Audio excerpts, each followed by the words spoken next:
when we work with our brides or with our clients, the first thing that we always do is hair prep, right? The first thing that we focus on is prepping the hair. And I get so many questions on how do you prep the hair? How do you make it effective? How do you have that neatness? How do you do it? So there are when we work with our brides or with our clients, the first thing that oops. So the first thing that I always focus on is blow drying. Okay. And it could be that you're not doing an all over blow dry. It could be that you're doing a partial blow dry. What is really important is the angle in which you're blow drying. So here is my experience. Oops, let me just spotlight myself. Yes. So here is my experience when it comes to blow drying. When you have a blow dryer, I always prefer to use a hood, okay? And then when you're using with a brush, if it's almost at the same angle, like when the angle is 0 degrees between the blow dry nozzle and the brush, the cuticles are going to be closed. It's going to be a flatter look, sleeker look versus when you have a round brush, which is right here. And suppose you're using a round brush like this, and then you have your blow drying angle, which is 90 degrees or more, then you're creating more volumizing looks. So that is one difference that we tend to forget. If you want your clients to have more volume on top, you need to do the volumizing thing on top. And then if you want to go for a more sleeker look, then you just need to change the angle, which is much more flatter, much more easier. Okay. So let's actually do this and see this, how it looks on a mannequin. Any questions so far? I would love to answer any questions that you have. If not, we'll just go ahead into our demo. Any questions, anyone? Do you blow dry? Oh. Yeah, go ahead, please ask. Do you blow dry for every bridal I client? generally, yeah. Is it? Oh yeah. Hi, Paku. So I don't blow dry for my every bridal. No, Okay. I wait and I see who needs a blow dry, who needs a flat iron, or basically depends on what look. So, for example, you were in the class before this, right? Yes. Right. That look, I probably would not do a flat blow dry because, anyways, I would need a micro crimping to get that textured look, right? So, for that client, if the hair is wet, for that textured ponytail look that we did in our previous session, no, you would not do a blow dry. However, if I was doing more cleaner look, more sleek looks, then I would use the power of blow drying. Now, for example, I have my mannequin right here, and I kind of picked a messy one. So I've made two ponytails of this person so that you also have a good comparison of different techniques that we will be trying today. And the reason I try to, so blow dry involves a lot of time and energy. It's good to use blow drying when it's sleeker and cleaner look. But when the hair is dry, don't do it. And when the hair is, and the client has good amount of hair and it's the cuticles are closed and it's not frizzy, you don't really need to use this technique. But if you're creating more volume on top for clients who don't have a lot of volume, then I would just blow dry the top. I would not blow dry the whole thing. Like I said, you don't need to blow dry a whole lot to actually work with blow dries. Okay. So let's get started and understand what I actually am trying to say. So let's do a flat and a clean blow dry first. Yeah. I think what I would do is Since the ponytail would give me so much more volume, I'll just divide it into two parts and then start from there. So now I'm going to do the flat blow dry. Okay.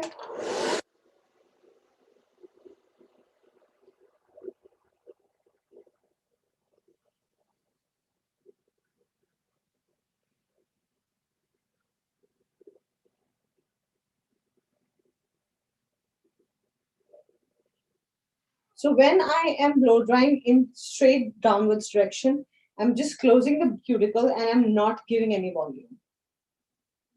Oops.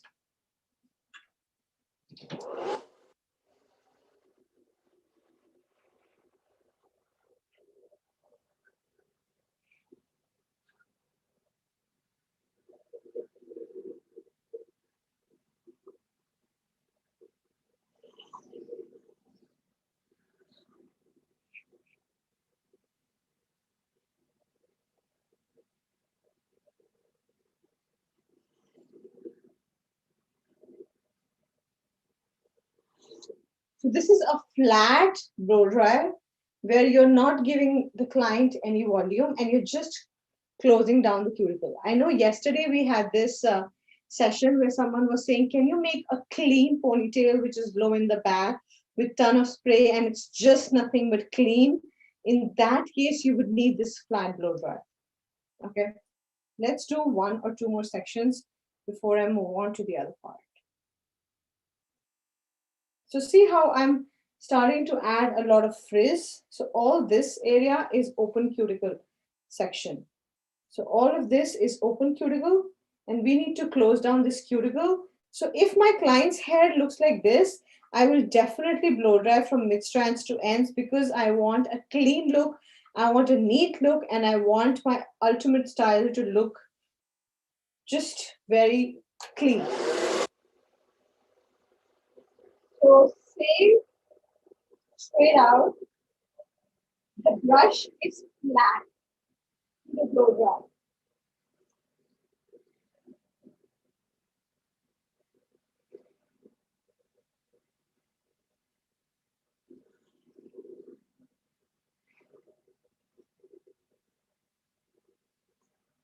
My goal of a good blow dryer, or I check a good blow dryer in the sense that the hair needs to look like it's polished and it's clean.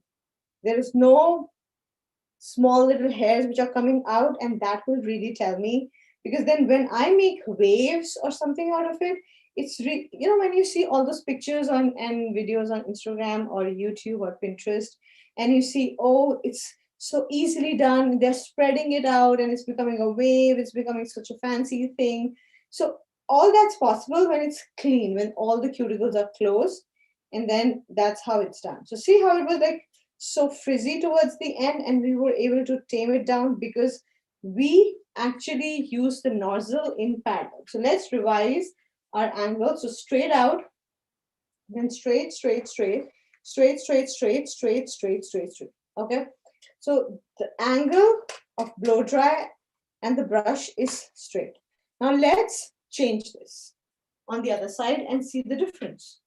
Let's change this on the other side and see how different it is when the relationship between our blow dry angle and our round brush actually changes. So I'm going to take another section right here.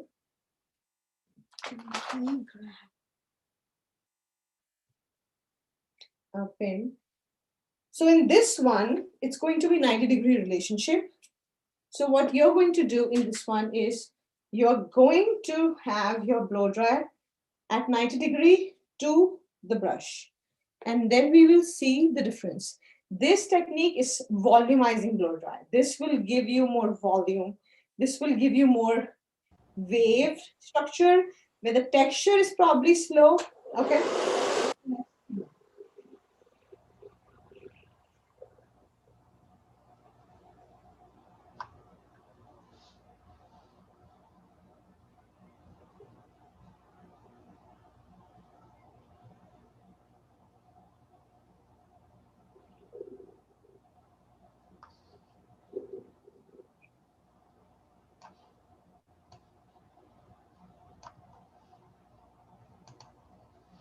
And in this one, what I all and in this one, what I also suggest is that you always use a cool blast of air in the end, because that's,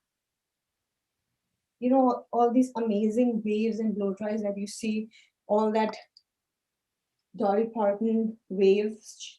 That's that's the blow dry that you're looking at. So see how in this one, the angle from the root, where did it go? Yes. In this one, how it's so straight out from the ponytail. Now imagine this was root. This is going to fall flat. See the projection in this one. That's the difference between a straight blow dry and a volumizing blow dry. It looks like it's a ponytail right now, but imagine them as roots. Like I said, this would fall like a straight look, and this would fall like, nice, that kind of look. Let's do another section in this. I wish this was like the live ISSE that we were doing, and then I would have you take a chance and do it so that I could watch you. But that's just so much more fun.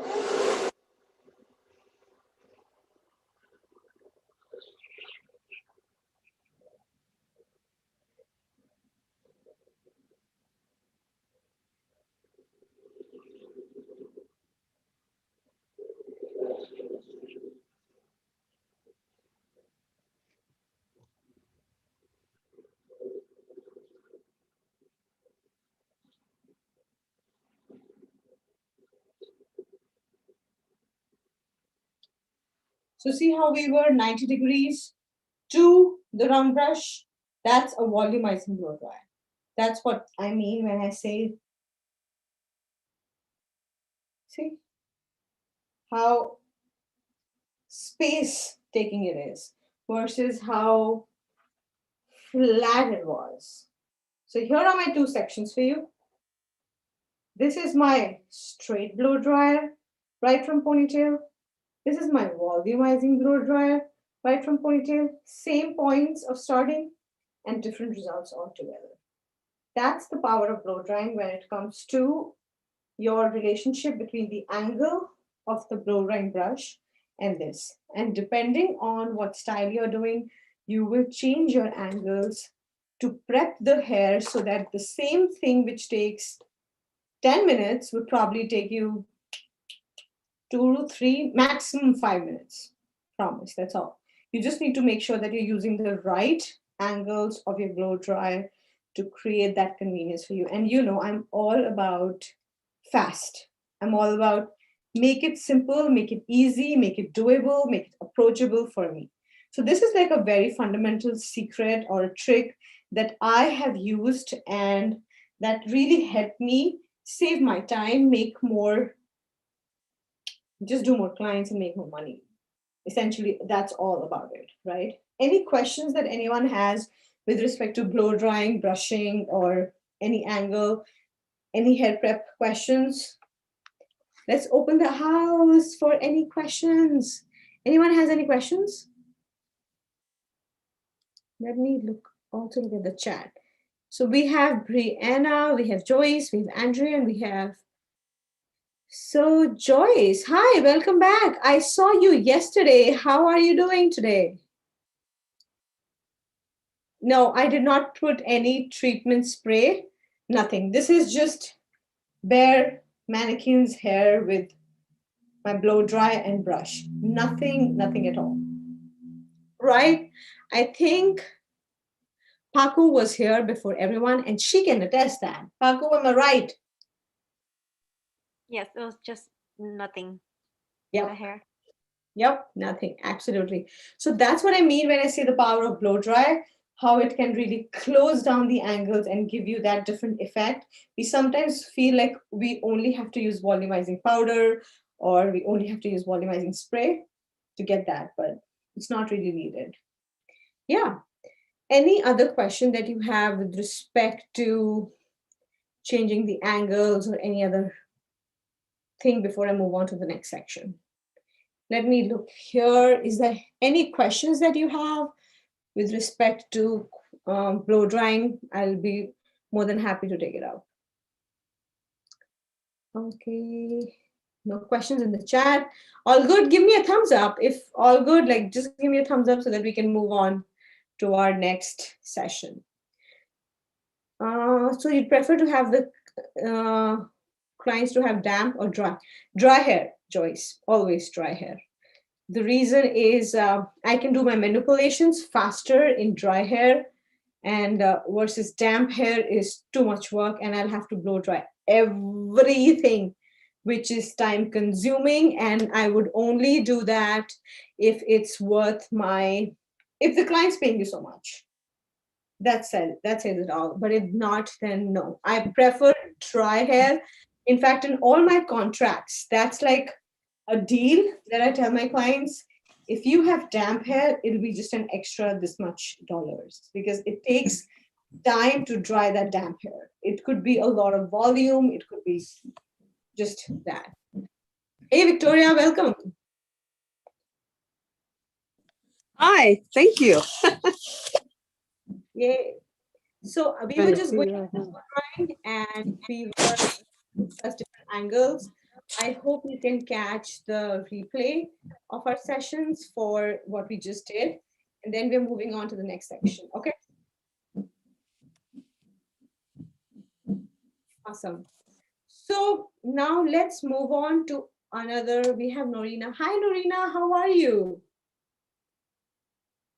So let's move on to the other hair preparation techniques.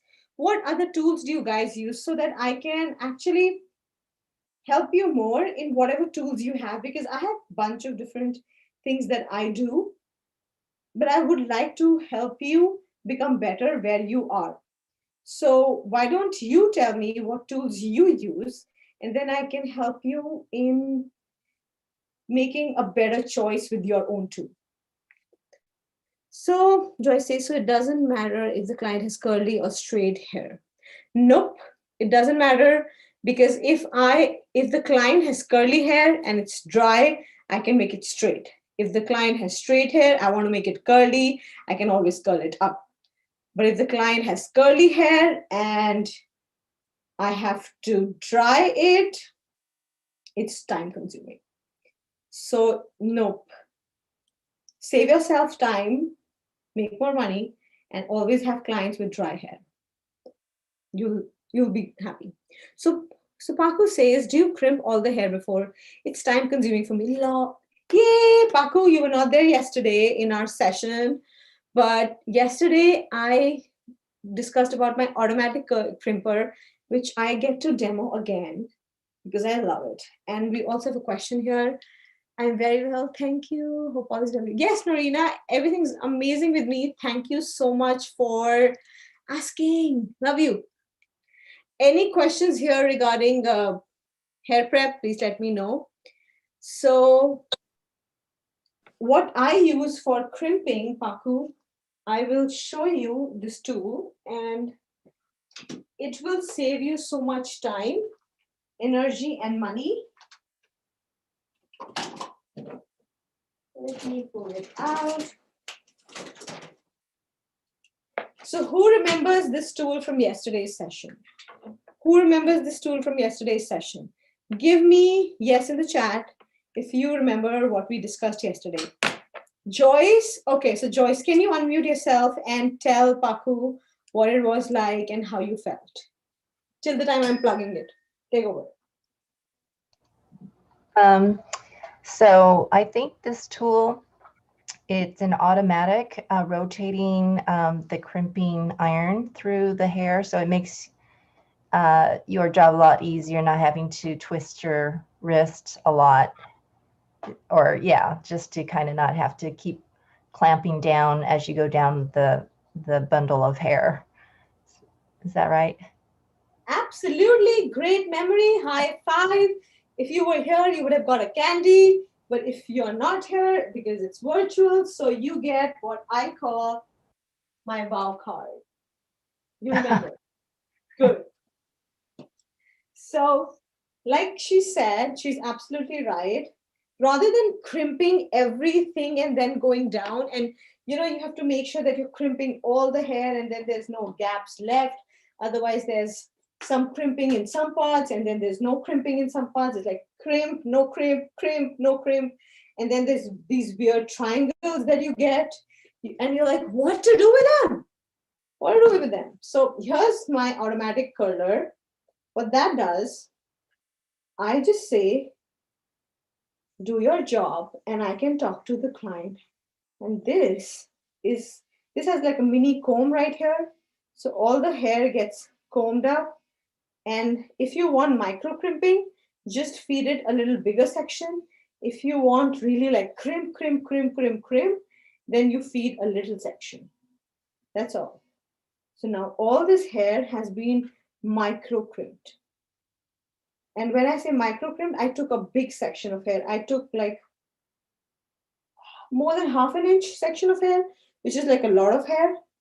And I was able to create that texture. Okay.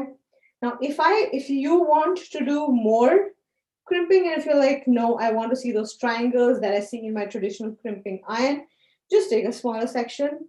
And again, this one, I'm a fan of micro crimping because it does the job and it doesn't show the triangles. Even in the previous class for the decoding sessions that we did, who was in my decoding sessions? I know Paco was there, Sonia, Andrea, Joyce, Brianna, or Victoria. Were you in my previous session where we did the textured ponytail look? No, I was not. Okay, Victoria wasn't. Brianna was there. Okay. How about you, Sonia and Andrea and Joyce?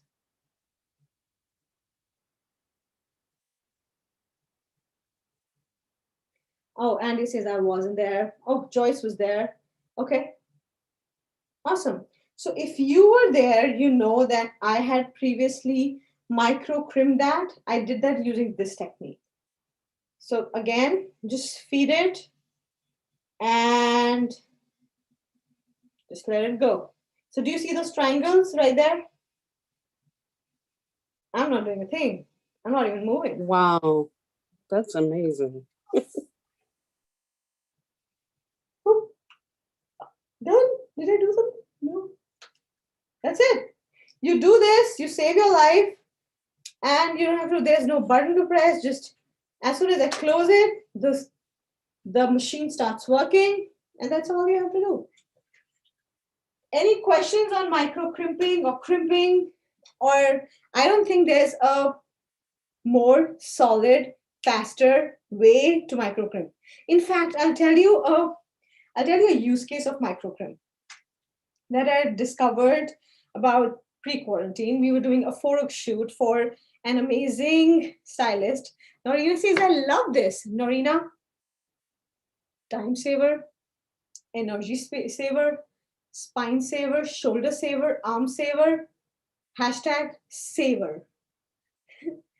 And so what I discovered, and just so that I don't lose my thought, I have to say it. When I was doing a client and she used to get her hair straight, she used to get her hair chemically treated. Her hair was naturally type 3B, I would say. So like Shakira curls, more stronger. And she would get her hair relaxed every time. And she wanted to have more bouncy curls, bouncy waves. And because of the repeated process of chemical treatments by different people in different parts of the city, because she was traveling so much, the curls just won't stay. They just won't stay. 400 Fahrenheit, 410, 420, 450, they won't stay. They just won't stay. So what I did, I was like, okay, got it. I micro crimped her hair. Not this crimping, but the previous one, micro crimped. I micro crimped her hair. Then I curled it. And then did you see the previous textured ponytail thing where I kind of like tweaked it up and sprayed it?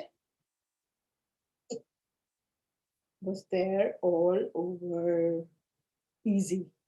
Okay. You would love that. So Brian says that was so fast. This is amazing. Very cool. Awesome. Is the decoding on demand? Yes. I did 2 sessions on decoding. Yes, the latest one is on demand, and you can see the replay on the education section of ISSC at your will.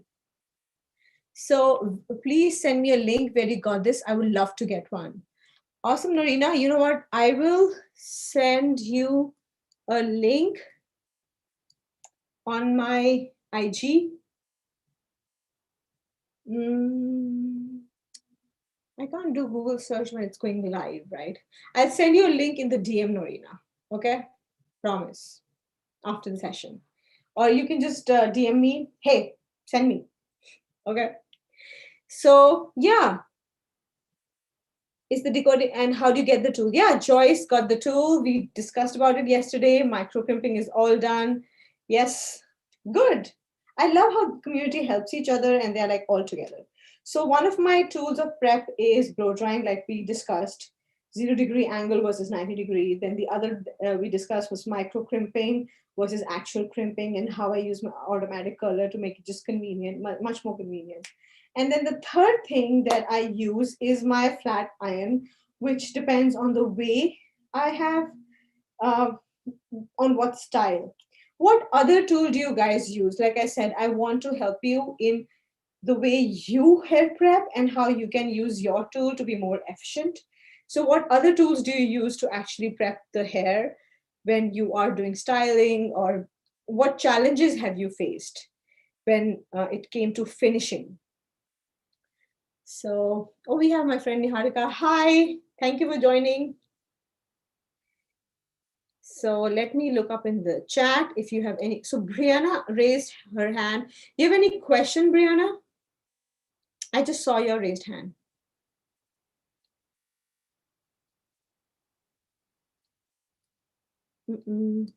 I'll wait for it. How to tame baby hairs? Ooh, that's amazing question. How to tame baby hair? Hi.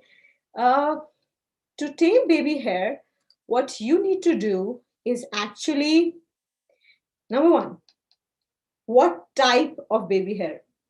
Is it type 1 and 2 or is it type 3 and 4? 1 and 2 is like straight or wavy hair or like S-shaped waves. And type 3 and 4 is more curly hair, more Z-shaped curls, more L-shaped curls. That's different conversation.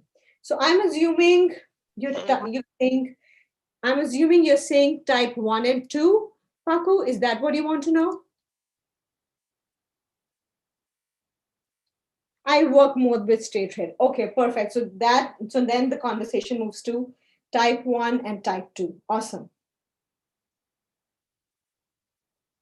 So baby hair could be different based on different hair types, because so see how if someone has type 3 hair, their baby hair would be really curly right here, and it would be really small, but it would still want to curl. So that's why I say baby hair could be different types. Okay. So let me make this. Also, I don't know if you have the 7 Secrets guide. If you don't, then you can download that. And I would say, DJ, if you can make the resource available in the chat, that'd be fine. Okay. So when we have baby hair, what do we do to tame it? Great question. So what I do, blow drying. Number one, how do I do that? I need a mannequin which has more hair in the front. So not this one. I'll put this one away. And for the next, I'll probably have this. Okay. So let's assume this was a mannequin and that she has a ton of baby hair around her facial line. Okay. How do we tame that? How do we take control of that? How do we not let this mannequin be the boss? How can I do that? So I am just going to, so in that case, I need my blow dry again, because baby hair needs blow dry. Rather than putting, because sometimes clients will have makeup also before doing the hair or after. So you just don't And here is what I want you to do. I want you to believe in fast blow drying. Baby hairs can be tamed if you do fast blow drying. For example, all the hair right here is falling in this direction, correct? It's falling towards the right hand side. What if I want it to move on the other side? So see how this is just not letting me do it on the other side? So here is what I want you to do. I want you to do this fast blow dryer, straight blow dryer, because now you want the hair to go in another direction, which means that whenever you're dealing with baby hair, you are dealing with fine hair and you're dealing with hair which wants to go in this direction, but you want the hair to go in other direction. Two things. So here's what you have to do quickly. If this was my baby hair and I want it to go in this direction, I would use high heat and then push it like this. Push this, push it like this on the roots.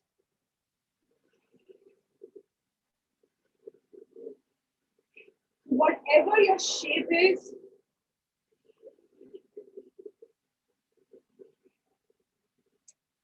now you would say blow dry on the roots near the scalp. Would it really hurt? I would say if you're fast, clients don't even know. They can't even tell. This should not touch their head. You just need to be more skilled in doing this. And it's all so easy to do once you know how to just not touch this, not touch the forehead at all, and push it in the opposite direction. So see how this has started to move in a completely different direction because we took control of the direction of the roots from the base. Okay, and here is what I want you to do. I'm challenge you to try this on someone. Just be fast. Just promise to be fast and you will be able to tame the baby hair. So if there were baby hair here and you would want to make it all go back, you would just blow dry it up in the backwards direction. If you were doing a high tail ponytail and this all this side hair, side locks are coming down, you would just do that.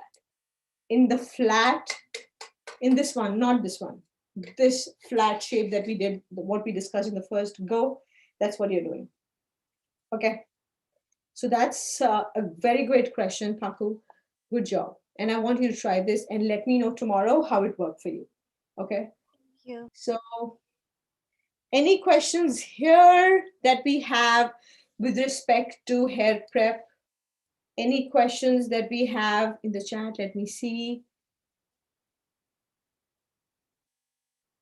Awesome. We have, welcome Tanil. I see that you joined us. And welcome Moni and Maria. I see that you joined. So do you ever set roller pins to allow to cool? Yes, I do set in roller pins when I am doing those standing waves. When I am doing standing waves, then yes, I set roller pins so that I'm not waiting with my blow dry and round brush for it to fall down. So yes, when I am doing more of standing waves look, yes.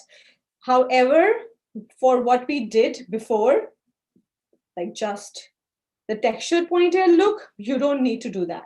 So not always it's a good solution. It's a good solution when you're doing a standing S-shaped wave according to my Bob Cross, which I just previously explained in the class prior.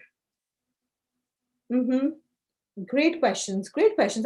Keep them coming. Keep them coming because it's only when you have these questions answered, you will be able to use your tools, your products in a better and in a more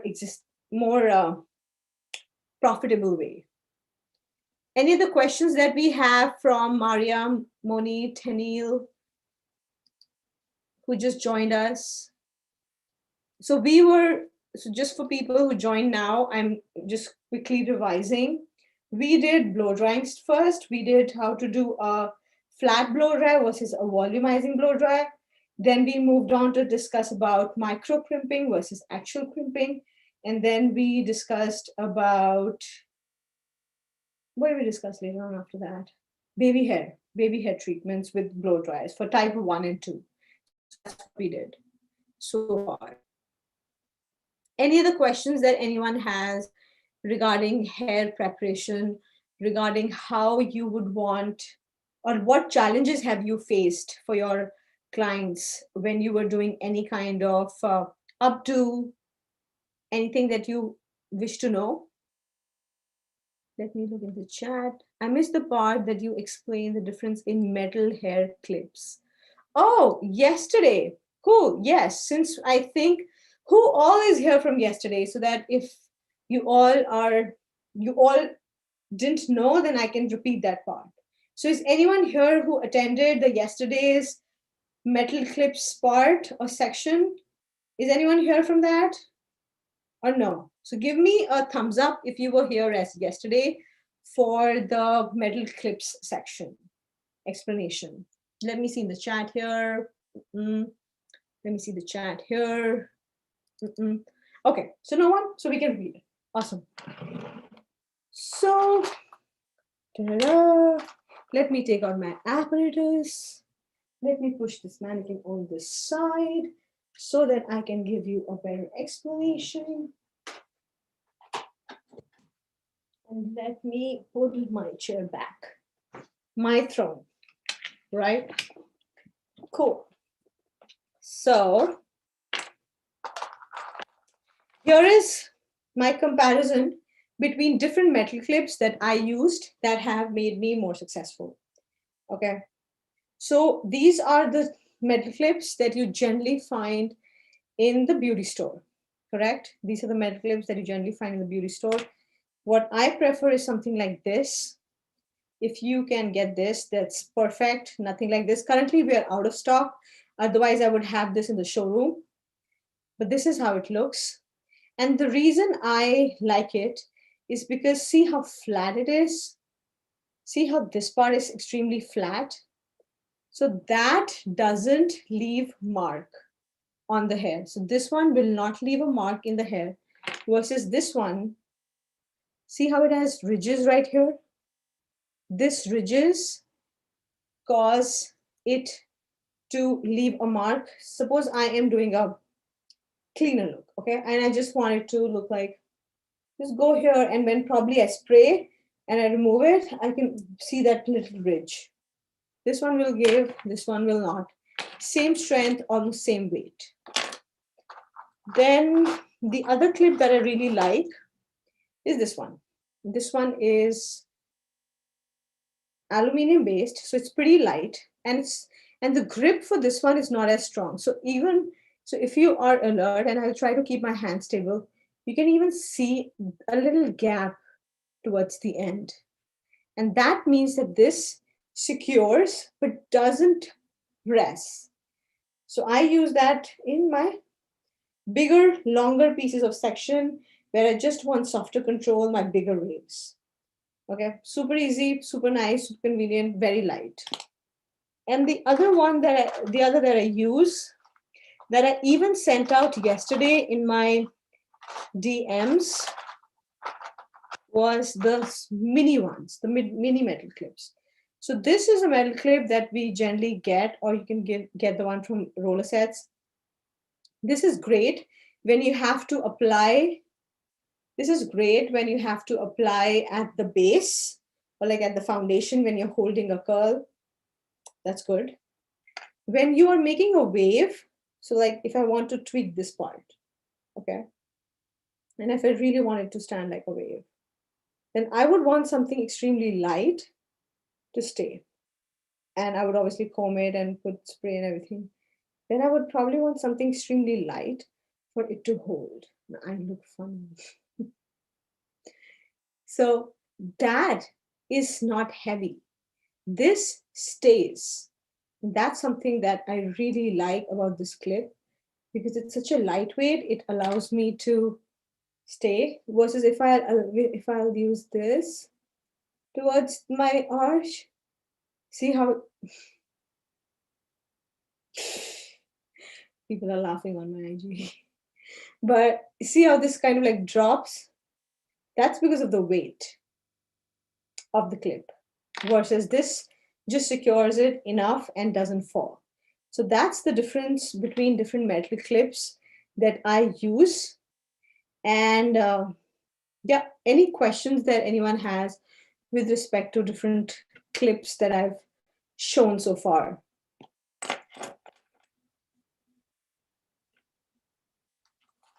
Yeah, absolutely. It was lovely having you, Victoria. Drop by and drop by another time tomorrow and download a free resource and make sure that you are on your game. Thank So, you so much. yeah, it was a pleasure to have you. So Joy says, got it. Thank you. Amazing. Anyone else who had like a breakthrough moment with regarding to metal clips? So who was like, oh my God, there are so many metal clips. I didn't even know. Like who had that reaction? Like who was, I know there are always so many people who, half of my class is always like, you have to use so many metal clips? Is that something that you do for all your clients? So no, I don't use all of them in all my clients, but some of them in different clients based on different purpose.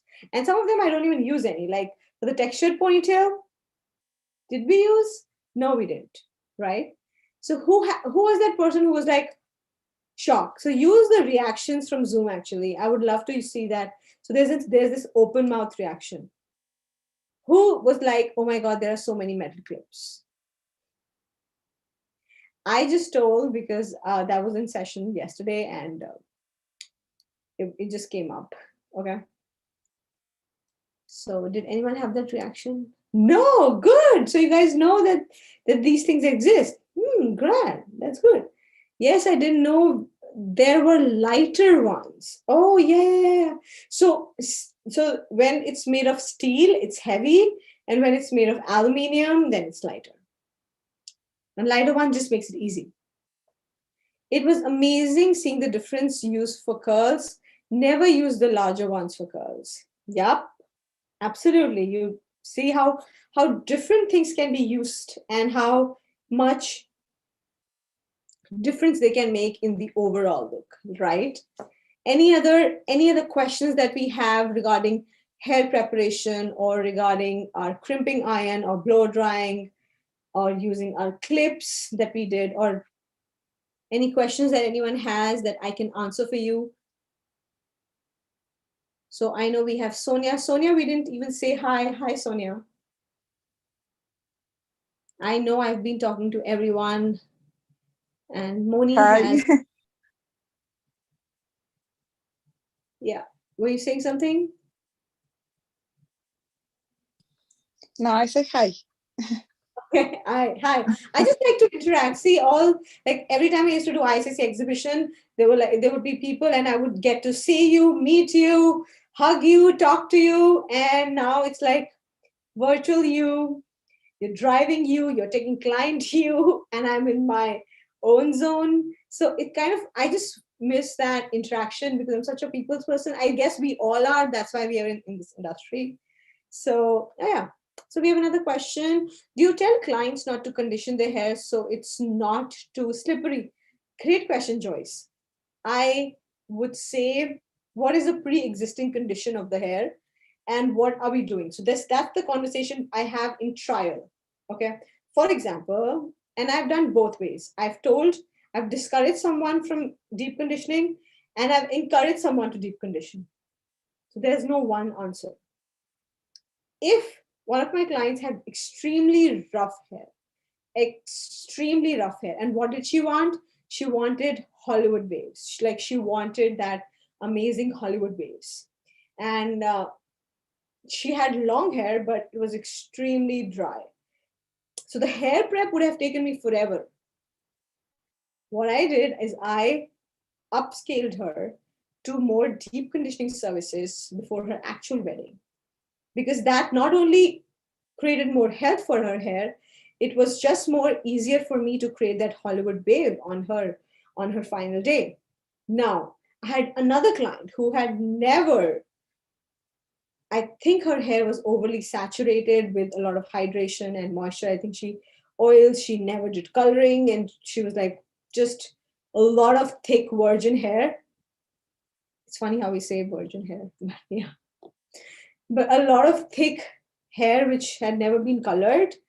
And for her, I was like, can you not condition your hair when we do your final wedding do? And she was like, okay, if that's convenient for you, we'll do that. So again, like I said, there's no one answer. I know I didn't help you in this one. Like, I wish I could give you like an absolute yes or no. But depending on where the client is and where you're going, that's my bridge. And that's what I say. It's always like, I always encourage you to use your mind in the sense of what would make your life easier. Is the hair already too slippery to work with? Has the client been over oiling? Is she always over spraying herself with shine spray or dry oil spray? If that's the case, then no, please don't do it. But if her hair is really dry, and if sealing that cuticle will take you forever, upsell her to deep conditioning. Yeah, great question. So Moni asked me, what are your steps for someone that tells you they don't hold a curl well and want Hollywood curls? Great question, Moni. Great question. So, okay, there could be a couple of different reasons why a curl is not being held. One of the reasons that we've already discussed is if the hair has been chemically processed, and if in that case, like I said, micro crimp it, curl it, it'll stay. Another case could be if the curl is not staying because of the weight of the hair, because of how thick the hair is or how dense the hair is. In that case, what I do is I just micro crimp the roots, just the roots. Probably not the crown area. So I would just take out this horseshoe section out, and everything else I would just micro crimp, like quickly. You don't need to spend a ton of time, 5 minutes, 7 minutes, that's all.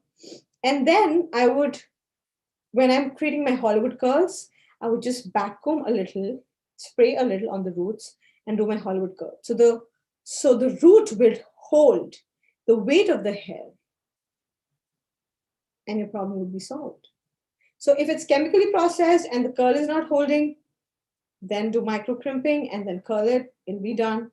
And if the weight of the hair is too much and that's why it's not staying, then this technique would work. Backcomb the roots, spray on the roots, and that's how. Keep it. I did that for a client actually pretty recently. She even liked one of my IG posts this morning. Just can't name her. But yeah. Works. Any other question that we have? I know my tricks are like, oh, can we do that? Does that work? I wish you can, you know what, just do it, take pictures, and then come back tomorrow. You can ask me questions. I'm still here tomorrow, right? Yeah, try that. Try that on whoever you have. And that's why I encourage you to use mannequins. We have them currently on sale. And it really is a good way to go out there and try different looks and try different techniques that everyone's suggesting and see what works for you. Because you deal with a different demographic, you deal with a different clientele, your clients have different type of hair, and you can practice all those techniques and tips and tricks on the mannequin. And you don't have to wait for someone, because clients have their own desire. They would want to get the style done in a particular way, which is right because they're paying us. But how do I practice my skill set? How do I increase my skill set? How do I build my portfolio?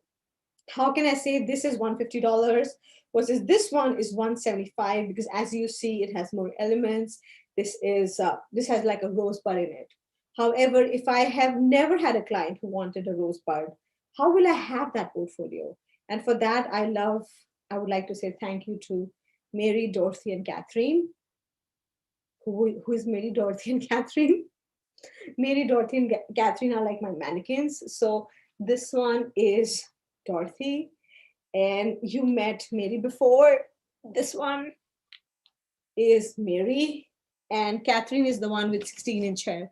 All of them are actually in the showroom. You can just have a look at them and check out.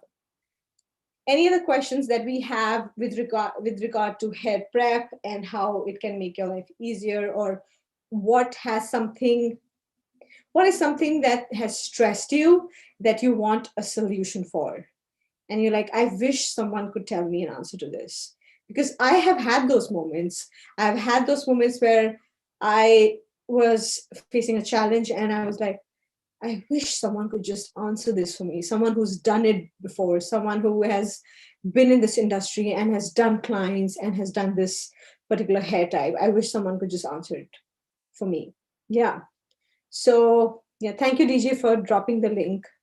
And if you can also do that on IG, it will be great. So Paku asked me how to create texture without crimping. Paku, you deal with type 1 and type 2 hair, right? Which means you deal with my hair, right? Which is straight. I am like 1A if I don't color my hair. I am 1B if I color my hair, which slightly makes it little wavy. And this is all styling. So texture without crimping,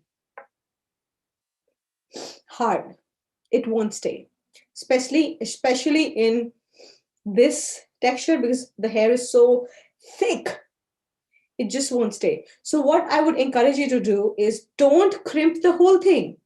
Just crimp the essential parts. So if you are doing, that's something that I tell people, don't crimp the whole thing. You don't need to crimp the whole darn thing.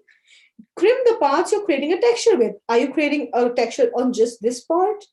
Then just crimp the top pieces. Don't crimp the under hair. Don't crimp the hair which is going to go inside a bun. Don't crimp all of that. You don't, just plan and crimp the part which is going to be used for texture, because clearly you don't want to spend all your time crimping something and then backcombing it and hiding it in a bun, right? Sometimes we tend to do that and we don't realize it, and that's like time waste. Don't do that. I would encourage you to plan ahead of time, practice it, have it on a head sheet. So like how I gave you guys a head sheet, you can probably make one for yourself in your notebook.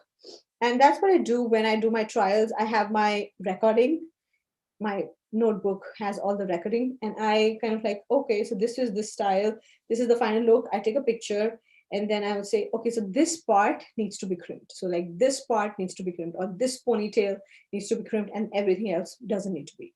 So to create texture without crimping, hard for type 1 hair, definitely. So I would say just do crimping for the part. I know it wasn't the best answer. I wish there was more technology, more products, but we're still working on that. Another question we have: could you create the same technique for someone that has fine hair and doesn't hold a curl well? Could you create the same technique? Uh, are you talking about the technique that I told Paku about, or are you talking about the Hollywood curls thing, Moni? Or do you say, am I saying your name right? I just don't want to assume. It's right? When I say Moni. Am I saying your name right? Oh, yes, thank you. It just makes me feel not guilty. Okay, so Hollywood curl, Hollywood wave. How do you create the same technique for someone that has fine hair and doesn't hold a curl well? Okay, fine hair does tend to do that. And in that case, I tend to use hold spray on top of a curl. That's one thing. So you've curled the hair, use hold spray on fine hair. That helps. Medium hold spray, not extremely high, because then you won't be able to manipulate the hair. And again, back comb on the root so that fine hair does look like voluminous. If you could use extensions, that would be perfect. If you cannot, if the client doesn't have the budget for it, then again, I would say for fine hair, I would micro crimp first and then do Hollywood curls, because you want the hair to feel fuller. And as soon as you micro crimp the hair and then you do Hollywood waves, the hair would just feel a lot because of the effect of micro crimping. So just if you could do that, that would be amazing. Micro crimp and then curl the hair for a Hollywood wave. Awesome. And try that. Like everything that I'm saying, I have done it.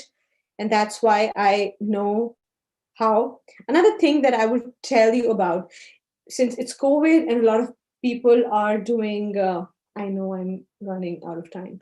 So if it's COVID and we are doing an outdoor wedding and it's a beach wedding, remember the curl will not last long, because when does hair take shape? Hair takes shape when it goes from hot to cold or from wet to dry, right? So when you use your curling irons and all different tools for the hair to go from hot to cold, and that's when it takes shape. But as soon as water hits in, the wave will die down. So when your clients are doing more beach weddings or more weddings in which there's water involved, then I would suggest do textured hairstyles, do hairstyles which is partly up and partly down, so that it's more manageable, so that even if hydration hits, the curls look amazing. So just my 2 cents from what I've done so far in COVID weddings. Yes. Any other questions that I have that can help you guys in learning better in hair preparation, or any of the challenges that you've asked? So great questions, Moni, Paku, and Joyce. I think you three were the one asking most questions. How about you, Andrea, Sonia, Brianna, Tenille? Any questions that you have? I'm sure you do have, I mean, like, but you probably would be like, will she be able to help me? And it's like very helpful. So do you guys do wedding and special occasion hair, all of you? Have you all been doing wedding and special occasion hair? So Paku says, yes, I do.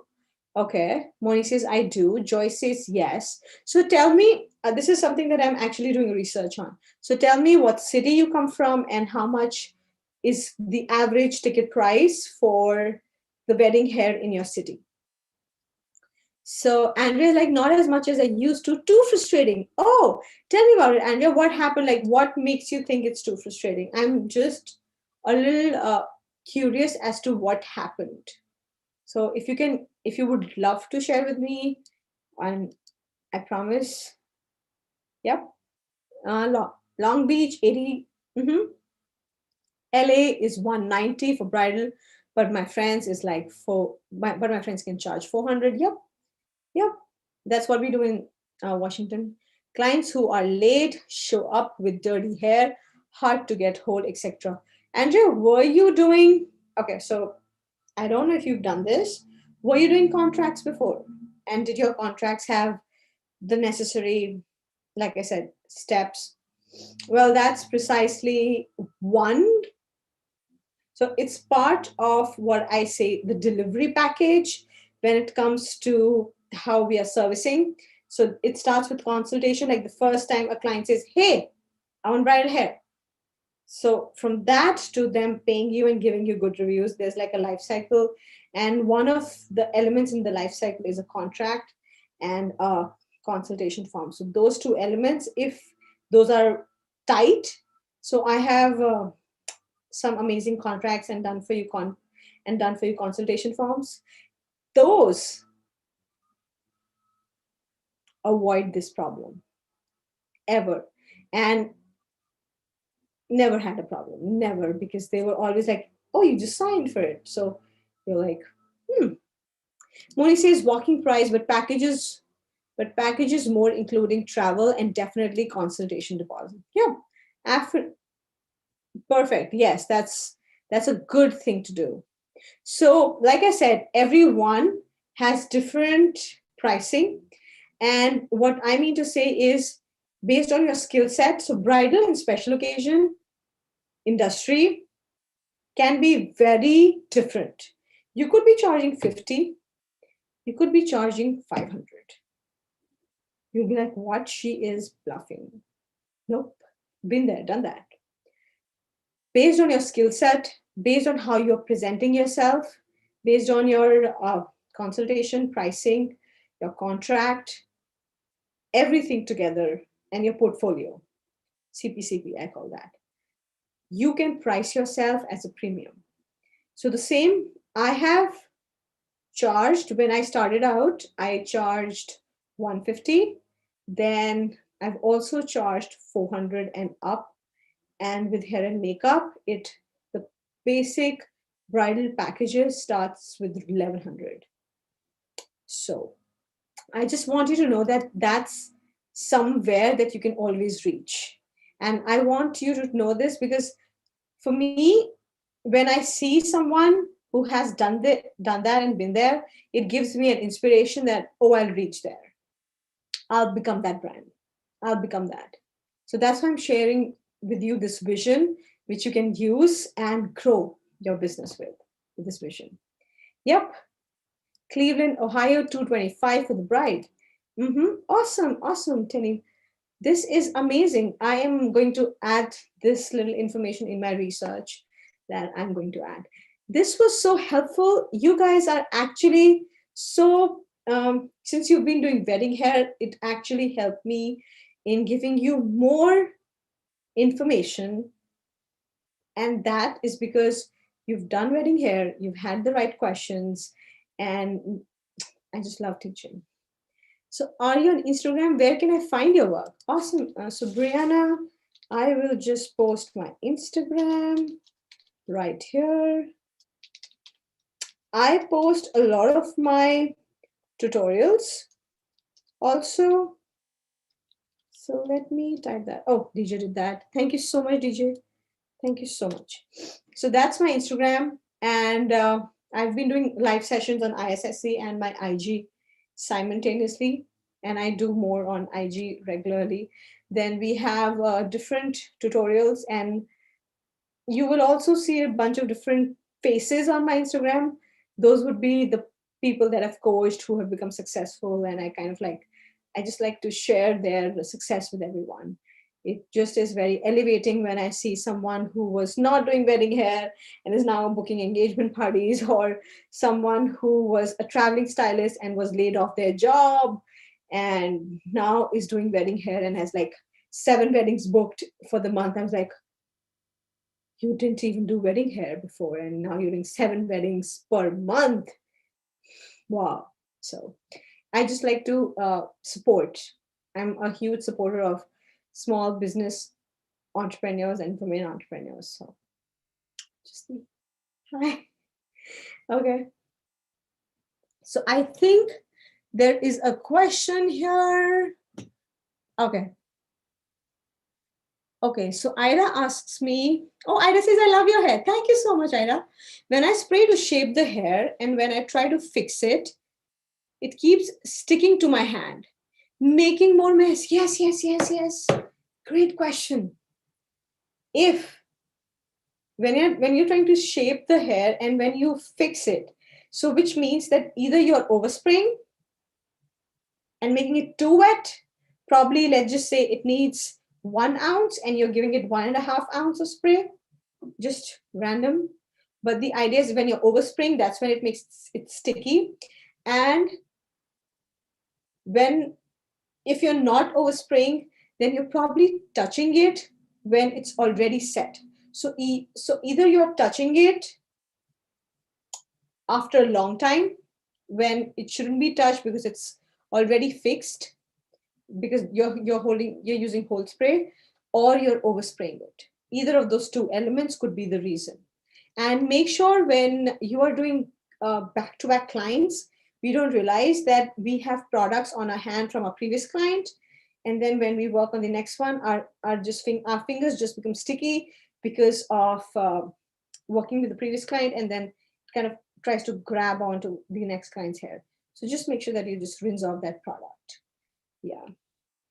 And I see another question here. Right, it keeps sticking. Should make small mess. Okay.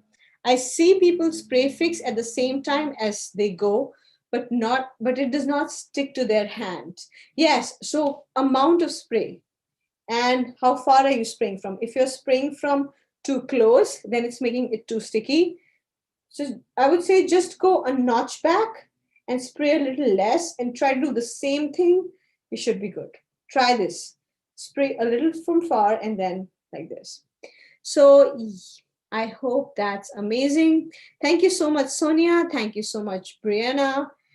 Thank you so much, Joyce, for coming. You gave wonderful class. I hope to make it to your class tomorrow. Yes, see you tomorrow, Joyce. And thank you so much, Brianna, for coming. It was a pleasure to have you. Again, it was a pleasure to have you on IG and I always cherish the time that you spend with me. And thank you for giving me your time. Thank you so much. So, Tanil says, is the 1100 for the whole bridal party or just the bride? Tanil, 1100 is including trial and wedding, hair and makeup for the bride only. Yes. And there are brides who are more than willing to get that done if you give them what they want, what hair and makeup they want. There are brides who are more than willing to pay even more than that. I've had brides who had artists called from another country. That happens in Washington, Seattle a lot because Canada is so close by. And they even pay for their flights and their hotels. Oh, yeah. Mm-hmm. Yes, Papu says, thank you. You've been amazing, so helpful. Thank you so much. And see you all tomorrow. Bye. Bye.